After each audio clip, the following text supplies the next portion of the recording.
ہمارے حضرت بہت استقامت والے تھے، لیکن پھر بھی فرماتے تھے کہ یہ اللہ کا فضل ہے کہ اللہ نے ہم پہ 5 نمازیں فرض کر دی، آپشنل نہیں رکھا۔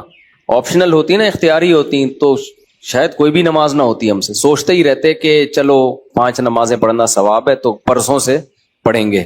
اللہ نے ایسی فرض کی ہے کہ زمین آسمان ادھر سے ادھر ہو جائے، سفر میں ہو، حضر میں ہو، بیماری میں ہو، خوشی میں ہو، غم میں ہو، یہ نہیں چھوڑنی، ٹھیک ہے نا؟ تو مجبور ہیں بھائی۔ اللہ نے کہا کہ میں کوئی عذر مانوں گا ہی نہیں، سفر ہو کچھ بھی ہو پڑھنی ہے۔ ہم پہ ڈال دی جاتی کہ ٹینشن میں ہو تو چھوڑ دو، خوشی میں ہو تو پڑھ لو۔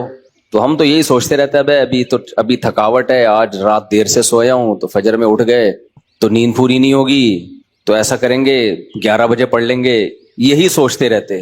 اللہ میاں نے کہا کہ رات دیر سے سو، جلدی سو، یہ تمہاری ٹینشن نہیں ہے، یہ تمہاری ٹینشن ہے، یہ میرا مسئلہ نہیں ہے۔ میں نے کہہ دیا ہے فجر کا مطلب فجر ہے، ظہر کا مطلب ظہر ہے، عصر کا مطلب عصر ہے۔ ابھی ہم امریکہ گئے نا، تو جہاز جاتے ہوئے سورج کی سمت میں جا رہا ہوتا ہے، تو ایک نماز بھی نہیں آئی راستے میں۔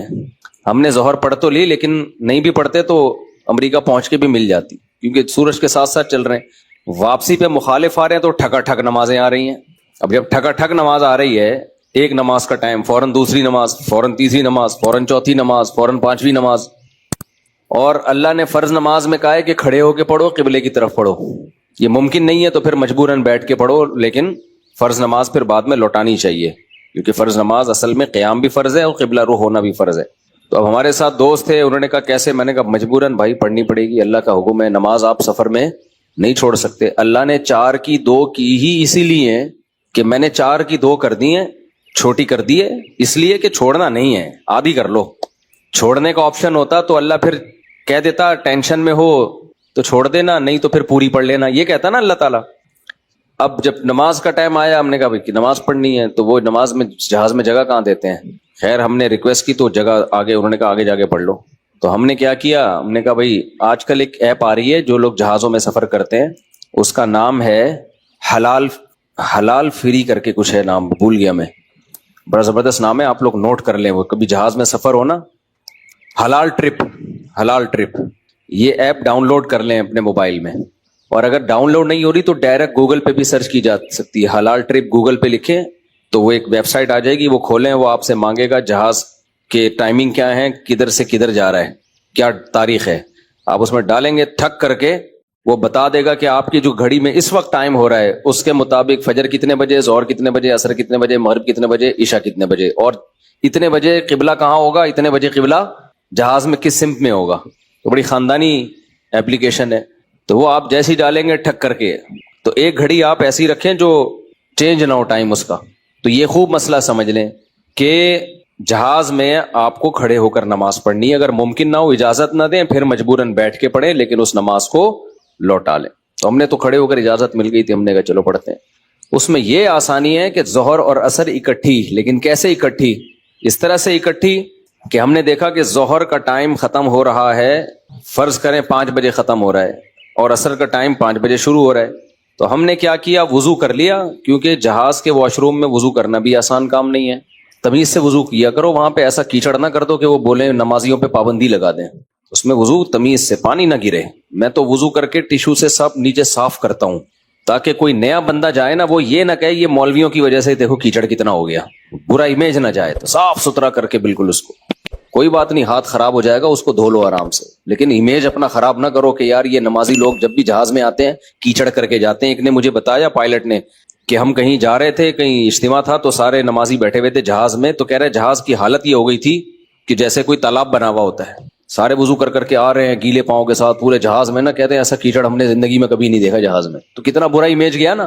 تو اس لیے صفائی ستھرائی کر کے ان کو لگے کہ کوئی بات نہیں یار، اگر یہ وضو کر بھی لیتے ہیں تو واش روم میں ذرہ برابر بھی گندگی نہیں ہوتی، تو صاف ستھرا کر کے نکلو باہر۔ اس بیان ابھی شروع کروں گا، لیکن یہ بھی ضروری بات ہے کہ تاکہ جہازوں میں بھی نمازوں کا اہتمام کریں۔ اللہ کو نماز بہت زیادہ محبوب بھی ہے، اور اللہ کے ہاں جتنی ویلیو نماز کی ہے نا، اتنی کسی حکم کی نہیں ہے۔ اللہ نے نہیں چھوڑی ہے، میں نے دیکھا ہے لوگ جہازوں میں نمازیں گول کر رہے ہیں، ٹرینوں میں نمازیں گول کر رہے ہیں، شاپنگ میں نمازیں، ہو بھائی میدان جنگ میں اللہ کہہ رہا ہے، میدان جنگ میں کہ نہیں، اگر تم میدان جنگ میں کھڑے ہو کر پڑھ سکتے تو پیدل پڑھ لو, سواری پہ پڑھ لو. اے اللہ بعد میں پڑھ لیں گے نا, جنگ سے جب فارغ ہو جائیں گے پھر پڑھ لیں گے, ابھی کیا ٹینشن ہے. اللہ نے کہا ان الصلاۃ کانت علی المؤمنین کتابا موقوتا, نماز مومنین پر مقررہ اوقات میں فرض ہے, یہ نہیں ہے کہ بعد میں پڑھ لو. کتنے آرام سے کہتے ہیں بھی سفر میں ابھی کہاں جائیں کیا کریں. نہیں بھائی, نمازی آدمی زمین آسمان ادھر سے ادھر ہو جائے وہ کہتا ہے بھائی چھوڑنی نہیں ہے, کچھ بھی ہو جائے. آج نمازی بھی نمازی نہیں رہے ہیں. تو ہم نے یہ ضرور کیا کیونکہ اس میں وضو بہت مشکل کام ہے, تو اس میں پھر ہم نے یہ کیا کہ بھائی 5 بجے جیسے اپلیکیشن سے پتہ چل گیا شافی وقت کے مطابق 5 بجے ظہر قضا ہو رہی ہے, تو بھائی 4:45 پہ یا 4:50 پہ ہم نے ظہر پڑھ لی, قبلہ رخ کھڑے ہو کر 2 رکعت پڑھی ہیں. تھوڑی دیر میں عصر کا ٹائم ہو گیا, اسی وضو سے عصر نمٹا لی. سمجھتے ہو؟ تو یہ اس طرح سے نبی صلی اللہ علیہ وسلم نے نمازوں کو سفر میں جمع کیا ہے. اور یہ جو حدیث ہے نا جس میں آتا ہے نبی صلی اللہ علیہ وسلم نے بغیر کسی عذر کے سفر کے نمازیں اکٹھی پڑھی ہیں ظہر عصر کی, تو اس کا بھی یہی مطلب ہے. ایسے اکٹھی نہیں ہے کہ ظہر کو قضا کر دیا ہو یا عصر کو ظہر کے ٹائم پہ پڑھ لیا ہو, ورنہ پھر یہ جو آیت ہے حافظوا علی الصلاوات والصلاۃ الوسطی, نمازوں کی حفاظت کرو خصوصاً عصر کی نماز کی, پھر اس کا مطلب کیا ہو گیا؟ اس کا تو پھر مطلب ہی نہیں بنتا کوئی. تو حدیث کی وہ تشریح کی جائے گی جو قرآن سے میچ کر رہی ہو. تو اس طرح سے پھر مغرب عشاء بھی ایسے پڑھ سکتے ہیں آپ. مغرب کو ڈیلے کر دیا, عام حالات میں یہ مناسب نہیں ہے, نبی صلی اللہ علیہ وسلم کا معمول نہیں تھا, لیکن کبھی کبھار کوئی عذر ہو تو اس طرح سے ڈیلے کیا جا سکتا ہے.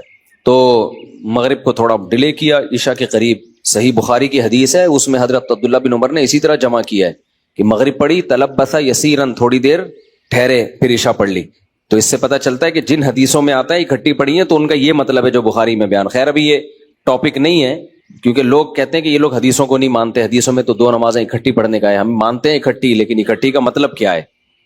تو خلاصہ یہ کہ کسی قیمت پہ بھائی نماز قضا بولو مت کرو. دیکھو بار بار ایک بات بیان کرتا ہوں, اللہ کے حکم میں آسانی ہے, لچک نہیں ہے. کیونکہ دنیا میں کوئی بھی قانون ساز اپنے قانون کو ہلکا نہیں سمجھتا. دنیا میں جو بھی حکومت ہوتی ہے قانون بنائے اور یہ کہے کہ یہ لازم ہے, اس کے بعد پھر وہ لازم نہ کرے, اور تو اس کا مطلب خود اپنے قانون کی ویلیو کو وہ ڈی ویلیو کر رہی ہے نا. یہی مطلب ہو گیا نا. دنیا میں کوئی یہ نہیں کرتا, تو اللہ قانون بنائے اور کہے کہ یہ فرض ہے, سفر میں بھی فرض ہے, حضر میں بھی فرض ہے, پھر اللہ کہ چلو میں نے کہہ تو دیا باقی تمہاری مرضی. نا نا نا نا نا نا, صحیح ہے, اللہ نے کہہ دیا اب ہے تو ہے, اب آپشنل نہیں ہے.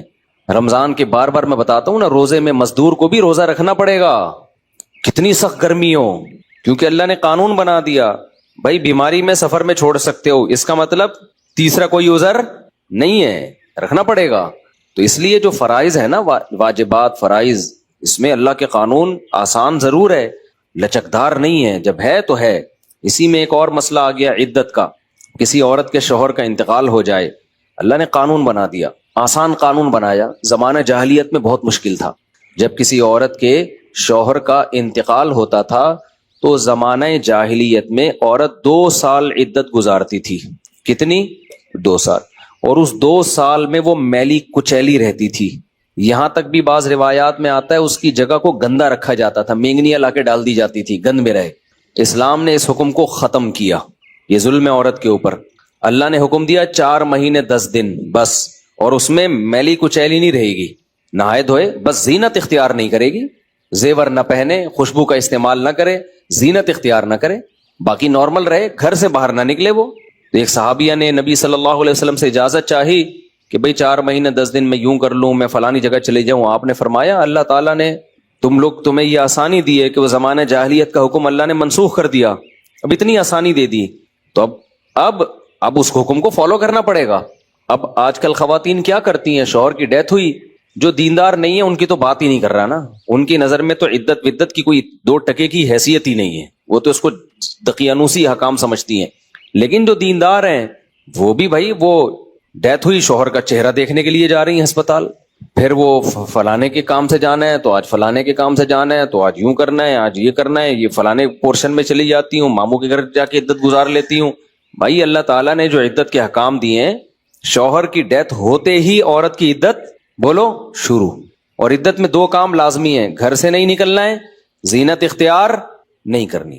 اب اس میں لوگ ہمیں تنگ کرتے ہیں، یار وہ چہرہ دیکھنے جانا چاہتی ہے ہاسپٹل میں، بھائی شوہر کو گھر لے آؤ، اگر بیوی نے اپنے شوہر کو دیکھنا ہے میت کو گھر لے آؤ، عورت نہیں روڈ پہ آ سکتی، جنازے کی چارپائی کے پیچھے پیچھے جا رہی ہوتی ہے گھر سے باہر نکل کے، پھر اللہ کو غضب آئے گا، جب میں نے ایک آرڈر دے دیا ہے اس کو ہلکا کیوں لے رہے ہو؟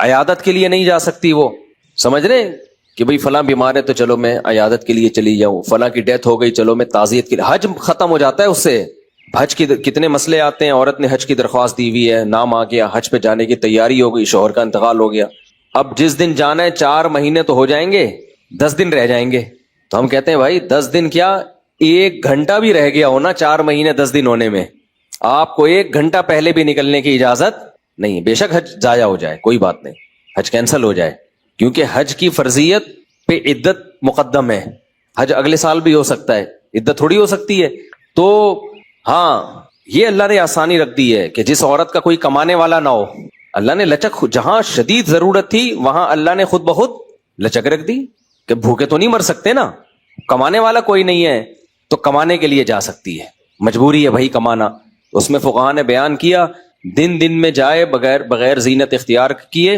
اور دن میں واپس آ جائے، اور صرف کمانے کی حد تک باہر نکلے، ادھر ادھر نہ جائے۔ اب اس میں خواتین یہ کیوں ایسے کیا؟ بھائی اللہ کا حکم ہے، اب اس میں آپ کو چونو چرا کی اجازت بولو نہیں ہے، بس آرڈر دے دیا۔ پھر اللہ نے یہ بھی حکم نازل کر دیا کہ اگر عورت پریگنینسی میں ہے تو بچہ ہوتے ہی اس کی عدت ختم ہو جائے گی۔ دیکھو ہمارے نبی صلی اللہ علیہ وسلم بھی اللہ کے آرڈر کے سامنے کیسے اپنی عقل نہیں استعمال کرتے تھے۔ ایک صحابیہ